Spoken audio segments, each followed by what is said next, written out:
ଦିନ ବିତିଯିବ, ରାତି ବିତିଯିବ, ଯୁଗ ପରେ ଯୁଗ ବଦଳିଯିବ। ସତ୍ୟ, ଚିତା, ଦ୍ୱାପର, କଳି ସମସ୍ତେ ଚାଲିଯିବେ, ହେଲେ ଧର୍ମ ଅଛି, ଧର୍ମ ରହିଥିବ। ଆଉ ଆଉ ସେଇ ଧର୍ମ ତତେ ଦେଖେଇ ଦବ, ଅଧର୍ମର ବିନାଶ କରିବ। ନା ସେତେବେଳେ ତୋ ପାଟିରେ ଥିବ ଗଙ୍ଗା ଜଳ, ନା ଥିବ କୃଷ୍ଣ ବୋଲି ଯାଉ ଯିବ। ପାଞ୍ଚଣ ପହର ସାହସୀ କପଡ଼ା ଜାଲରେ ଜୀବନ ଛନ୍ଦି ମୁଠି ତଣ୍ଡି ବାଜି କହି କାନ୍ଦି କାନ୍ଦି କପଡ଼ା ଜାଲରେ ଜୀବନ ଛନ୍ଦି ମୁଠି ତଣ୍ଡି ବାଜି कभी कांदी कांदी उधारा करा है सुंदरवा बोली शिवा सुनली शिवा ये माता कृष्ण बोली शिवा कृष्ण बोली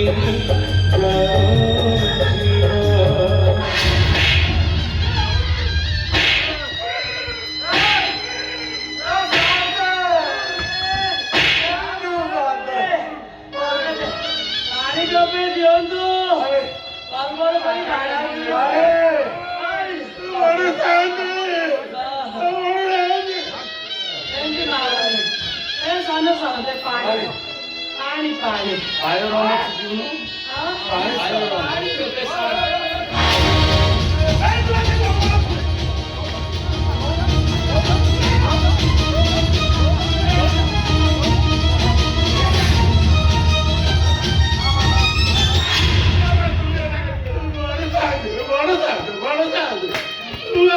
കൊടുത്തളെ കൊടുത്ത് ଆପଣଙ୍କ ବିନା ଚାଷ କରି ଛୁଆ ଦିଟାକୁ ଛାଡ଼ି ଦିଅନ୍ତୁ, ମୋ ପିଲା ଦିଟାକୁ ଛାଡ଼ି ଦିଅନ୍ତୁ। আবে শুন, 7 দিন ভিতরে 7 বাটি জমি চাষ করিব। ଆଉ ଯଦି 7 ଦିନ ଭିତରେ 7 ବାଟି ଜମି ଚାଷ କରି ନ ପାର, ତମ ତିନିଟାଙ୍କ ଶବ ଏଇଠି ସମାଧି ହବ। ପିତାଶ୍ରୀ ନନ୍ଦଲାଲ ଭାଗବତ କହିଲା, କଣ କହିଲା? କହିଲା ମୁଖ ବସି ପେଟ ଉଠିଲେ ହେ ଗୋବିନ୍ଦ, ପଣ୍ଡିତ ବସି ବର୍ତ୍ତିତାରେ ହେ ଗୋବିନ୍ଦ, ଏ କଳି ଯୁଗ ସତ୍ୟ ପାଣି ହେ ଗୋବିନ୍ଦ, ଶୁଣ ପଣ୍ଡିତ ସୁଜ୍ଞାନୀ ହେ ଗୋବିନ୍ଦ, ରିପୋଳ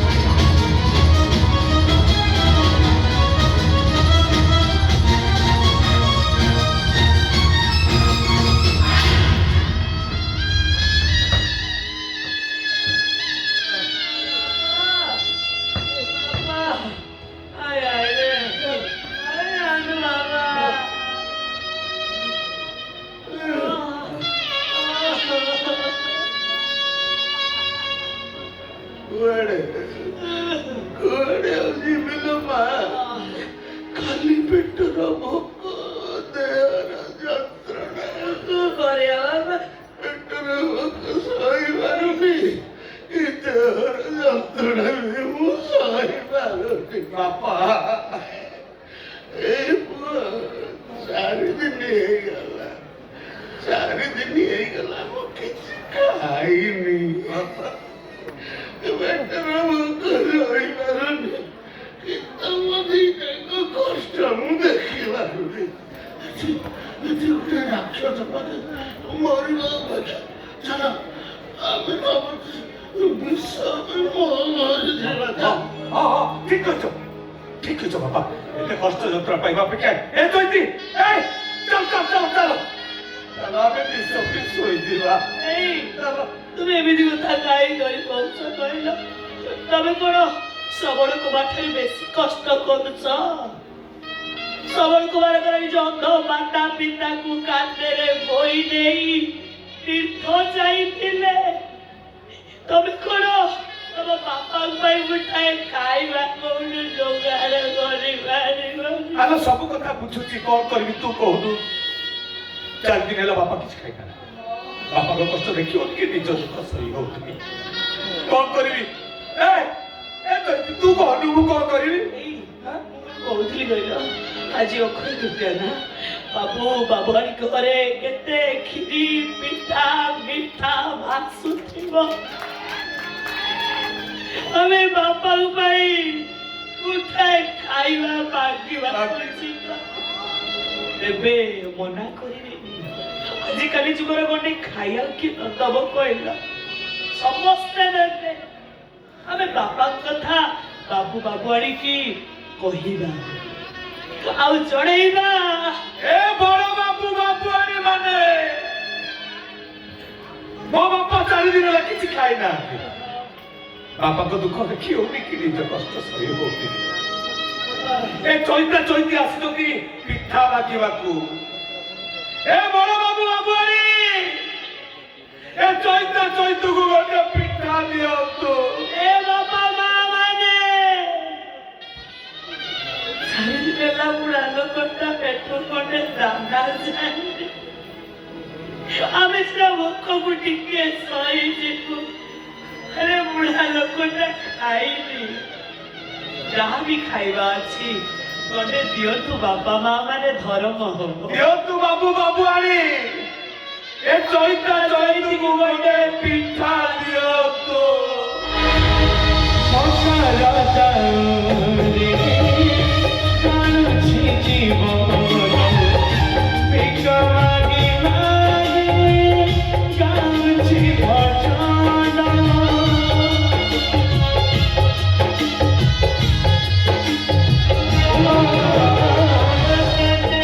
କେତେ ଦୁଃଖ ତମରି କଳି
বলি যাও জীবন কৃষ্ণ বলি যাও জীবন হে মাধব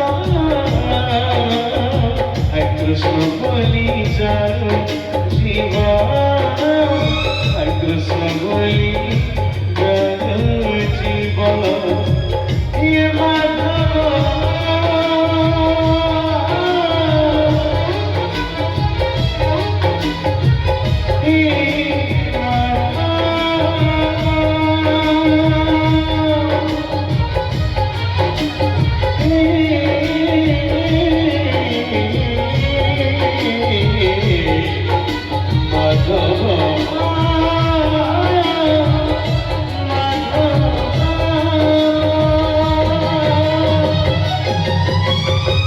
কৃষ্ণ বলি যাও জীবন কৃষ্ণ বলি যাও জীবন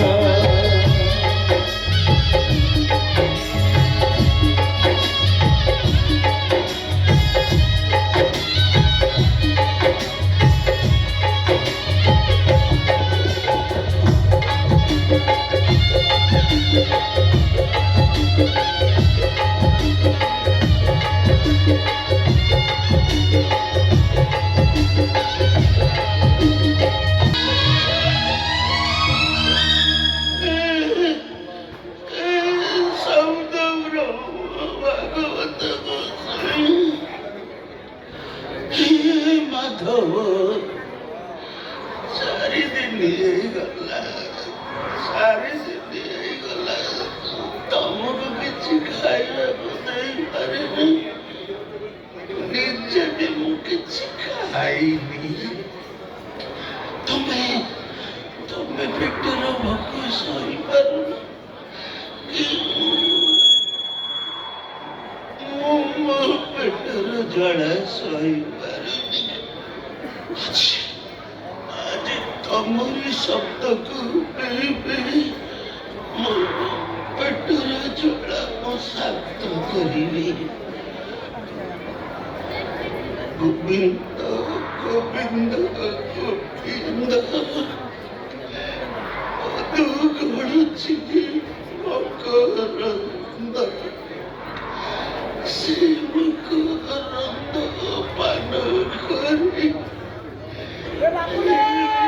ଧରିଲେ ବ୍ରଜର ନାରୀ ସେ ବ୍ରଜର ନାରୀଙ୍କ ମୟରେ ଚିତ୍ତ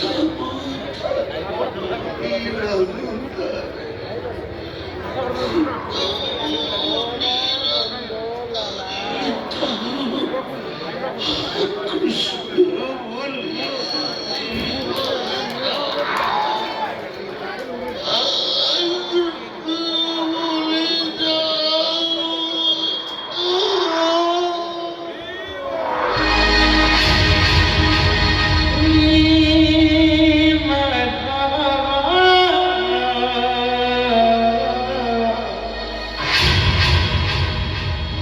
কৃষ্ণ বলি যাও জীবন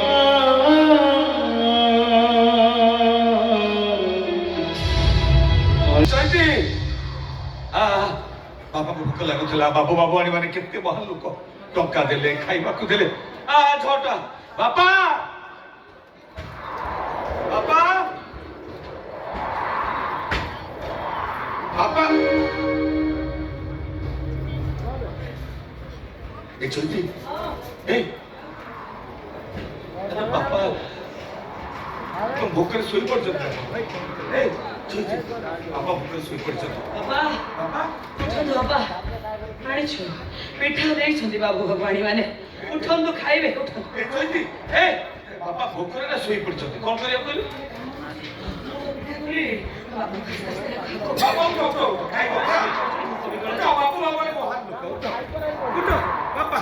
କହିଲୁ ବାବୁ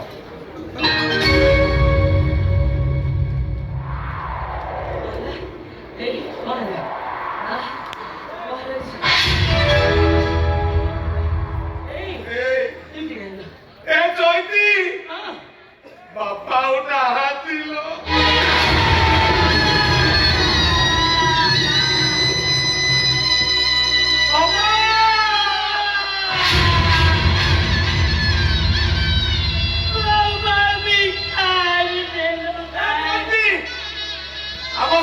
ସମ୍ବଳ ବି ସରିଗଲା। ହେ ଭାଗବତ ଗୋସାଇଁ, କି ଦୋଷ କରିଥିଲେ ମୋ ବାପା? କାହିଁକି ମୋ ବାପାକୁ ଏମିତି ଦଣ୍ଡ ଦେଲେ? ହେ ଭାଗବତ ଗୋସାଇଁ, କୋଉ ଦଣ୍ଡ ମୋ ବାପାକୁ ଦେଇଛ? ସେଇ ଦଣ୍ଡ ଚୈତା ଚୈତିକୁ ଦିଅ। ଚୈତା ଚୈତି ମୋ ବାପାଙ୍କ ପାଖକୁ ନେଇଯାଅ ଭାଗବତ ଗୋସାଇଁ। ବାବା!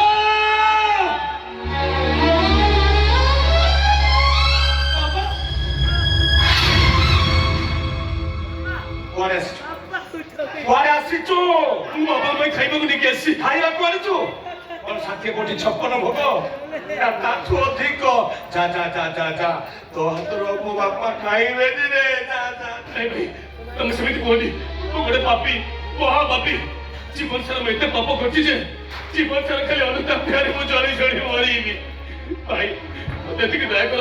ଏଇ ଶେଷ ଥର ପାଇଁ ବାପାଙ୍କୁ ଟିକେ ନିଜ ହାତରେ ଖୋଇବା ପାଇଁ ମତେ ସୁଯୋଗ ଦିଅ।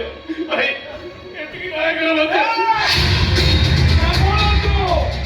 ତୋ ହାତରୁ ମୋ ବାପା ଖାଇବେନି। ଯା, ଯା, ଯା। ଆଉ ମୋ ବାପା ଖାଇବେନି। ଏ ବ୍ୟାଗରେ ମୁଁ ମହାଭାଷ ଜାଣିଛି। ଏଇ ଶେଷ ଥର ପାଇଁ ବାପାଙ୍କୁ ଟିକେ ନିଜ ହାତରେ ଖୁଆଇ ଦେଇ ମୋଠୁ ଚାଲିଯିବି। ବାବୁ, ତମେ ଟିକେ ଭାଇକି ବୁଝେଇ ଦିଅ। ଚିରୁରେ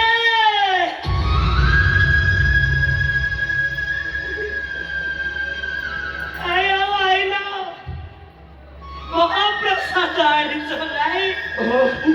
ଖାଇପାରିବେନି ବାପା। ବାପା ଆଉ ତମ ହାତରୁ ମହାପ୍ରସାଦ ଖାଇପାରିବେ। ବାବୁ, ବାପା ଏ ଦୁନିଆରେ ଆଉ ନାହାନ୍ତି ରେ ଚିରୁ।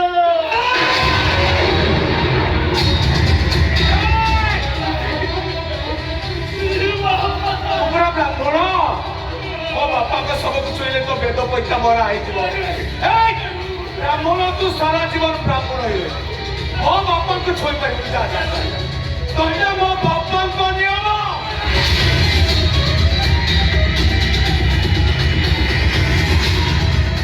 ଭାଇ, ଭାଇ, ମୋ କଥା ଟିକେ ଶୁଣିଯାଅ ଭାଇ। ମୋ କଥା ତମେ ଶୁଣିଛ?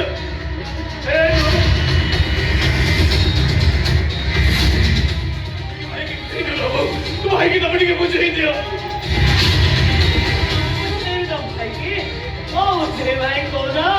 ତମରି ପାଇଁ ବାପାଙ୍କର ଆଜି ଅବସ୍ଥା।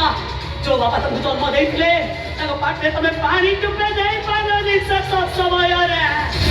ତମ ଭଳିଆ ପୁଅକୁ ଧିକ୍, ଶତାଧିକ ତମ ପୁଅ ପଡ଼ିଆକୁ, ଶତାଧିକ ତମ ପୁଅ ଜନ୍ମକୁ।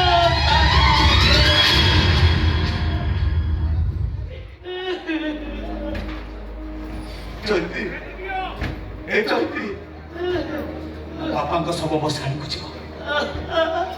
ବାପାଙ୍କ ଶବ ବସାଣିକୁ ଯିବ ଆଗରୁ ଭାଗବତ ଗୋସାଇଙ୍କର ସେଇ ଅମୃତ ବାଣୀ ପଦେ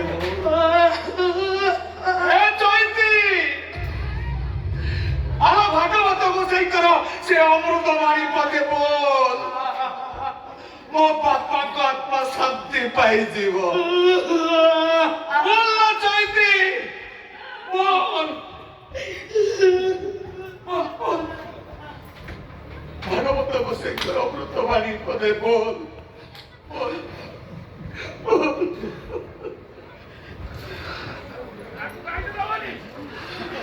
গোবিন্দ গোবিন্দ গোবিন্দ অতু বলছি মকরন্দা।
Krishna Holy Shiva, Krishna Holy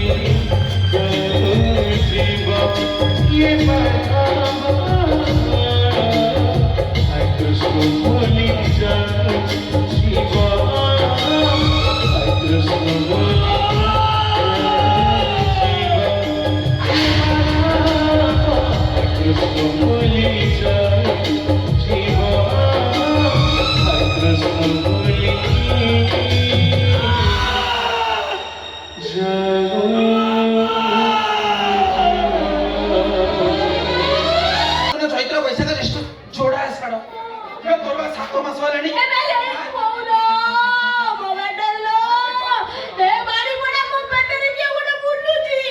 ବୁଲୁଛି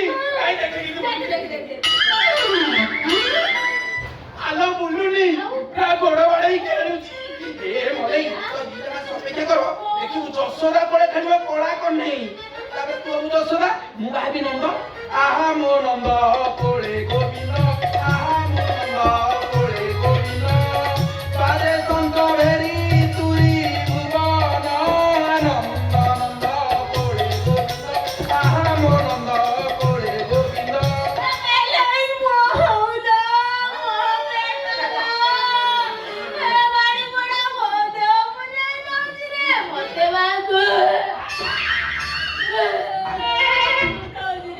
हे मा माल मा गमी तते डाकिବାର ପଳାଚି ମତେ ମିଳିଗଲା ବୋଲେ ଦୀର୍ଘ 10 ମାସ ପଡିଆ ବିଲକୁ ପାଣି ପାଣି ଯୋ ପରିଶ୍ରମ କରିଥିଲି ତାର ପଳାଚି ମତେ ମିଳିଗଲା तेरे जो कोनी किया मो कोटाड़ी के पूजो मो बेटला तेरे गाड़ी बड़ा कोते ने डॉक्टर बाबू ने चाल रे मो बेटा रे मो बेटा बुले दउची मो पेट फाटी जी मो पेट घांटी पकोउची ମୋ ପେଟ ଘାଣ୍ଟି ପକଉଛି ଏ ମଗେଇ ତାହେଲେ କଣ ଖାଇବୁ କହ ବେଦନା ଖାଇବୁ ନା ଅଙ୍ଗୁର ଖାଇବୁ ନା ତେଲ ଖାଇବୁ ବେଲେ ବୋଉଲୋ ମରି ଗଲିଲା ଏ ମଲେଇ କି ଆଚାର ଖାଇବୁ କହ ବାଇଗଣ ପଲେ ଫେଡା ଆମ୍ବୁଲ ଖାଇବୁ ନା ଗରମ କାଚାର ଖାଇବୁ ଏ ତ ଆପୁନା ଆଚାର ଚୁଟି ବି ଆଉ ଯୋ କୋଣି କା ଗୋଟେ କଥା କହୁଛି ଆଉ ଗୋଟେ କଥା ବୁଝୁଛି ବକର କରି ମାରି ଦବ ଡାକ୍ତର ଖାନା न बनी ଆରେ ତୁ ଯାହା କହୁଛୁ ମୁଁ ଠିକ ହଉଛି ରହ ବାବୁ ଅର୍ଜେଣ୍ଟ କାମରେ ମିଲା ଯଦି ଘରକୁ ଯିବେ ଠିକ ସେଇ ସୁଯୋଗରେ ମୁଁ ତେ ମେଡିକାଲ ନେଇକି ଯିବି ତୋର 8 ମାସରେ ବି ଛୁଆ ହବ ଧନ୍ଦା ପୁରା କଷ୍ଟ କଷ୍ଟ ସମାନ हे बुझाई पारिबନି तू चाले पड़िबो ଆଲୋ ଏ ମିଥୁନ ଭାଇ ଏ ମିଥୁନ ଆରାମ ଜାତା ମୁଁ ଘରେ ଆଣିକି ରଖିଥିଲି ଘାସ ମରା ବିଷ ଗୁଡାକ ତାକୁ ନେଇକି ବିଲରେ ପକେଇଛି ଧାନ ପାଚିଲା ଧାନରେ ପକେଇଛି କୁଆଡେ ଗଲୁ ରେ ଆଲୋ ଏ ମା ଡାଲେମେଶ୍ୱରୀ ମା ତୁ ଆଜି ମତେ ଯାହା ମାଗିବୁ ମୁଁ ତତେ ଦେବି ତତେ ପଣା ଦେବି ତତେ ଘାଣ୍ଟ ଦେବି ଚିଙ୍ଗୁଡି ଚଚଡି ଦେବି ଛତୁ ଛେତ୍ରିଶ ଦେବି ଓ ରାଇତା ଦେବି କଣ ଖାଇବୁ କହିଲ ମା ମା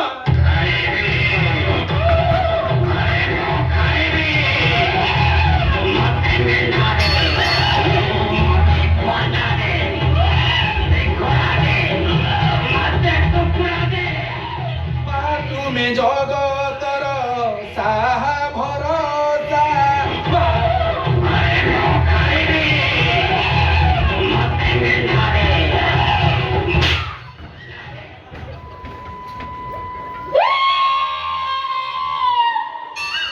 ବୋଉ ମୋ ପେଟଲୁ ଆଲୋ ମା କଣ ହେଲା ତୁ ମୋ ଭକ୍ତ ଦର ହାତ ନେଇଦେଲୁ ତୋର ଏତେ ସାହସ ଛାଡ଼ିବିନି ତୋ ତଣ୍ଟି କଣା କରି ରକ୍ତ ପିଇଯିବି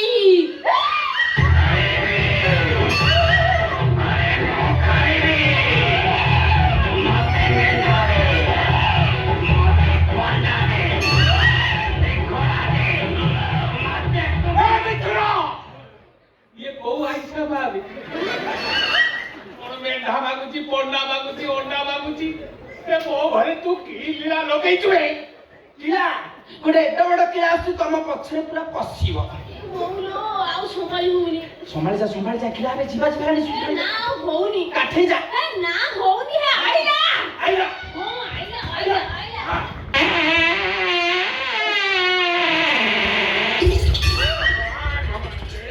ହଗିଛି ବଗିଛି ଭିଜିଯିବେ ନାହିଁ ଓହୋ କି ଶାନ୍ତି ମଣିଷ ମରି ଯାଇଥାନ୍ତା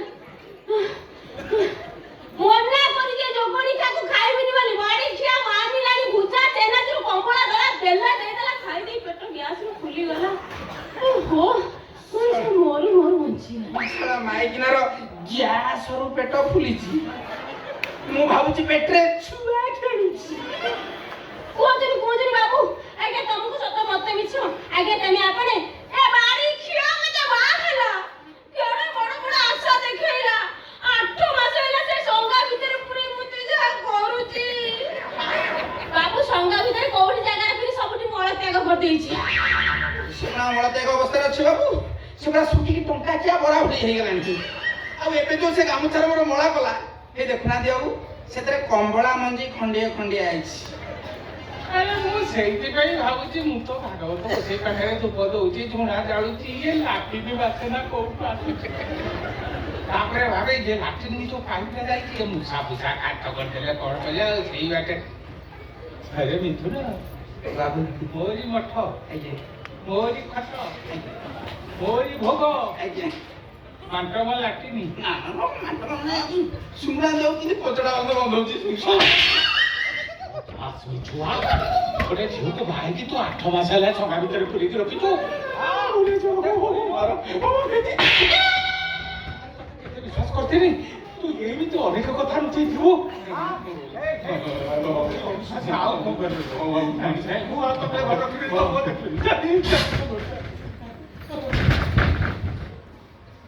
ମଲେଇ ବାବୁ ପୁରା ରାଗରେ ପଞ୍ଚମ ସେ ଆମ କଥା ଶୁଣିବେନି। ଚାଲ ଆମେ ଗାଁକୁ ପଳେଇବା। ଏଇ କୁଆଡେ ପଳେଇବୁ? ଗାଁକୁ ପଳେଇବି ଆପଣ ମାରୁଛନ୍ତି ଆଉ ଗାଁକୁ ପଳେଇବି। ଗାଁରେ ଆଉ ଘର ଅଛି? ଆଁ? ଆରେ ମୋ ଝିଅକୁ ନେଇକି ଯାଇଥିଲି ମେଡିକାଲ ଡକ୍ଟର ଦେଖି ଫେରିଲା ବେଳକୁ ଡାକ୍ତର ବାରାଣ୍ଡାରେ ବସିକି ତୁ କାନ୍ଦୁଥିଲୁ। ତତେ ଯେମିତି ପଚାରିଥିଲି ଛୁଆ କାନ୍ଦୁଛୁ କାହିଁକି ମତେ କଣ କହିଲୁ? ବାବୁ ମୋ ବାପା ମା ଉଭୟ ବେମାରରେ ପଡ଼ିଥିଲେ। ଏଇ ମେଡିକାଲରେ 2 ମାସ ହେଲା ମୁଁ ତାଙ୍କରି ପାଖରେ ଜଗିକି ବସିଥିଲି। ଆଜି 2 ଜଣ ଯାକେ ଡଗା ଡଗେଇକି ଉପରକୁ ଚାଲିଗଲେ। ଏ ଦୁନିଆରେ ମୋର ଆଗକୁ କେହି ନାହିଁ କି ପଛକୁ କେହି ନାହିଁ। ମୁଁ ଅନାଥ ହେଇଗଲି ବାବୁ। ତୋ ପାଖରୁ କଥା ଶୁଣି ସାରିଲା ପରେ ତୋ ବାପା ମାଆକୁ ନେଇକି ତୋ ଗାଁରେ ତାଙ୍କର କ୍ରିୟା କଲି ଶୁଦ୍ଧି କଲି। ତାପରେ ତତେ ମୁଁ କହିଲି ବାବୁ ଏଠି କାହିଁକି ରହିବୁ ମୋ ସାଙ୍ଗରେ ମୋ ଘରକୁ ପଳେଇବା। ମୁଁ ତତେ ଚାକର ବୋଲିକି ଦେଖିନଥିଲି। ମୁଁ ମନେ ମନେ ଭାବୁଥିଲି ତୁ ହଉଛି ମୋ ପୁଅ। ତୁ ଗୋଟେ ଝିଅକୁ 8 ମାସ ହେଲା ସଙ୍ଗା ଭିତରେ ପୁରେଇକି ରଖି ଏ ମା ତୁ ସେ ସଙ୍ଗା ଭିତରେ 8 ମାସ 8 ଘଣ୍ଟା ତ ଚଳିବେ ତୁ ଅକ୍ସିଜେନ ପାଇଲୁ କେମିତି? ଆଉ ସେ ସଙ୍ଗା ଭିତରକୁ ଯିବନି। ଆଜିଠାରୁ ଏ ଘର ତୋର। ଆଜିଠାରୁ ତୁ ମୋର ଆଉ ଗୋଟେ ଝିଅ। 2ଟା ଝିଅ ମୋର ହେବେ। ଗୋଟେ ଝିଅକୁ ବଡ଼ ଝିଅକୁ ବାହା ଦେଇଥିଲି ତାର କର୍ମ ପୋଡ଼ା। ଯାବା ଘର ଭିତରୁ ଯା। ମୁଁ ଯାଉଛି ମୋ ଝିଅ ପାଖକୁ 6-7 ଦିନ ହେଲା ବାହାଘିଟା ଖାଲି ଘରକୁଛି। ଏମାନେ ମୋ ଝିଅକୁ ମାରୁଛନ୍ତି। ମୁଁ ତ ବାହାରି ରଖିବି ସେ ମୋରି ପାଖରେ ରହିବ। ସେ ଆଉ ଯିବନି ଯେମିତି।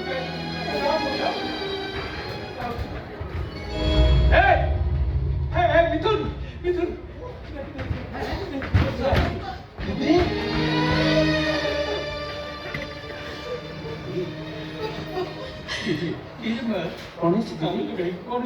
ସେ ବାପ ପୁଅ 2 ଜଣ ମତେ ମାରି ଘର ବାହାର କରିଦେଲେ। ଛାଡ଼ିବିନି ସେ ବାପ ପୁଅ ଦିଟାକୁ। ସେମାନେ ତମ ଦେହରେ ହାତ ଦେଇଛନ୍ତି ମାନେ ଆଣିକି ପୁରା ପିସ୍ ପିସ୍ କରିଦେବି ସେମାନଙ୍କୁ। ବାପା କେତେ ସ୍ୱପ୍ନ ନେଇ ମୁଁ ଶାଶୁଘରକୁ ଯାଇଥିଲି। ସବୁ ସ୍ୱପ୍ନ ମୋର ଜଳି ପୋଡ଼ି ପାଉଁଶ ହେଇଗଲା। ମୋର ସେ ରାକ୍ଷସ ସ୍ୱାମୀ ମୋ ଜୀବନଟାକୁ ନର୍କକୁ ପଠେଇଦେଲା। ଇଏ ହଉଛି ଆମ ବାପ ଝିଅଙ୍କର କର୍ମ ଫଳ। ସେଦିନ କୋର୍ଟରେ ପବିତ୍ର ଗୀତା ଛୁଇଁକି ମିଛ କହିଲୁ ଇଏ ହଉଛି ତାରି ଫଳ।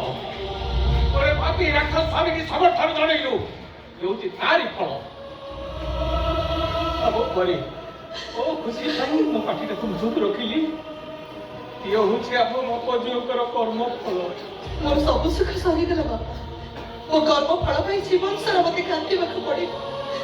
କାନ୍ଦି କାନ୍ଦି ମରିବାକୁ ପଡ଼ିବ। ତାହେଲେ ମୁଁ କହିବି ତୁ ଇଏ ପ୍ରଭୁର ଆମର ଝିଅ ନୁହେଁ। ଆରେ ବୀର ପ୍ରସବୀ ଦେହ କାଞ୍ଚି ରାଣୀ ମୀରାବାଇ କରି ନିଜ ପାଇଁ ନିଜେ ଯୁଦ୍ଧ କର ନହେଲେ ହାରିଯିବ। ସାଂଘାତିକ ଭାବରେ ମତେ କଣ କହିଲ ତମେ? ସେ ପାପୀଟାକୁ ଡିଭୋର୍ସ ଦେବାକୁ ହବ। हाँ दीदी तमे सही करो। ତମେ ସେଇଆ କର ଦିଦି। ସେ ରାକ୍ଷସ ସ୍ୱାମୀକୁ ତମେ ଡିଭୋର୍ସ ଦେଇଦିଅ। ଆରେ ପାପ ହିସାବରେ ଗୋଟେ ଝୁଁକେ କଥା କହିବା ଠିକ ନୁହେଁ। ତଥାପି ମୋ ମନ କହୁଛି ସେ ପାପୀଟା ପାଖରେ ସାରା ଜୀବନ କରିକି କେବଳ କାନ୍ଦିବ। ଆଉ ମୋ ଅନ୍ତରାତ୍ମାକୁ ମୁଁ ବୁଝେଇ ପାରିବିନି ଯେ ମୋ ଝିଅକୁ ଜୀବନ ସହିତ ଯୁଦ୍ଧ କରିବାର ମନ୍ତ୍ର ମୁଁ ଶିଖେଇ ନାହିଁ। ଆରେ ଏ ସମାଜର ମଙ୍ଗଳ ପାଇଁ ତୋର ମଙ୍ଗଳ ପାଇଁ ପାପୀ ଜଳନ୍ଧର ମରିବା ଉଚିତ। ଆରେ ଦେଇଦେ ଆରେ ସେ ପାପୀଟାକୁ ଡିଭୋର୍ସ ଦେଇଦେ।